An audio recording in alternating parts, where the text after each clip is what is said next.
Current கம்பிகள்னால அழிவின் விளிம்பில் இருக்கிற பறவை இனம் தான் கோடவன். இப்போ இந்த பறவை இந்தியாவில் மட்டும்தான் இருக்குது. ஒரு காலத்தில் குஜராத், மகாராஷ்டிரா, கர்நாடகா, ஆந்திர பிரதேஷ், மத்திய பிரதேஷ் மாதிரியான மாநிலங்களில் வாழ்ந்த இந்த பறவை இப்போ ராஜஸ்தானில் மட்டும்தான் இருக்குது. ராஜஸ்தானோட மாநில பறவை கூட இந்த கோடவன் தான். நிறைய பேர் இதை பாலைவன பறவைன்னு நினைக்கிறாங்க. ஆனால் இது புல்வெளிகளில் வாழக்கூடிய பறவை.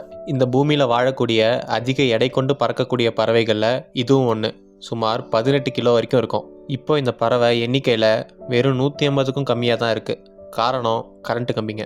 இதுக்கு தூர பார்வை ரொம்பவே கம்மி. இதோட எடை காரணமாக இதால் ரொம்ப உயரமாகவும் பறக்க முடியாது. இதனாலேயே பறக்கிறப்ப அடிக்கடி மின்சார கம்பிகளுக்கு இடையில் சிக்கி தன்னோட உயிரை விடுதுங்க. இன்னொரு பிரச்சனை, புல்நிலங்களை ஆக்கிரமித்து ரோடு போடுறது, வீடு கட்டுறது மாதிரியான வேலைகளை நம்ம பார்க்குறது. அதனால் அந்த பறவையோட வாழ்வாதாரமே பாதிக்கப்படுது. கடைசியாக இனப்பெருக்கத்துக்காக இது எடுத்துக்கிற நேரம் ரொம்பவே அதிகம். வருஷத்துக்கே ஒரு முட்டை தான் விடும். அது மட்டும் இல்லாமல் அதோட கூடு தரையில் இருக்குன்றதுனால அதோட முட்டைக்கும் அதுலேருந்து வெளியே வர குஞ்சுக்கும் எந்த ஒரு பாதுகாப்பும் இல்லை. இந்த மாதிரியான காரணங்கள்னால கோடவன் இந்த பூமியை விட்டு கொஞ்சம் கொஞ்சமாக மறைஞ்சிக்கிட்டு இருக்கு. கோடவனை மீட்டு கொண்டு வர்றதுக்காக அது வாழுற பகுதிகளில் இருக்கிற கரண்ட் கம்பிகளை பூமிக்கு அடியில் மாற்ற சொல்லி நீதிமன்றம் உத்தரவு போட்டிருக்காங்க. அந்த வேலையும் இன்னும் முழுமையடையாமல் ரொம்ப தாமதமாக தான் போயிட்டுருக்கு.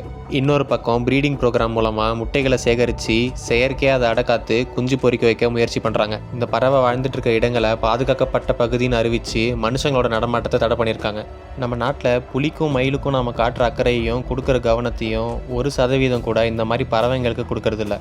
நம்ம மண்ணில் வாழுற உயிர்களை பற்றி நம்ம தெரிஞ்சுக்கிறதுக்கு முன்னாடியே அதெல்லாம் அழிஞ்சிக்கிட்டு இருக்கு. கோடவனும் நம்ம நாட்டோட அடையாளம் தான். அதையும் நம்ம பாதுகாத்து தான் ஆகணும். எவ்வளோ சீக்கிரம் முடியுமோ அவ்வளோ சீக்கிரம்.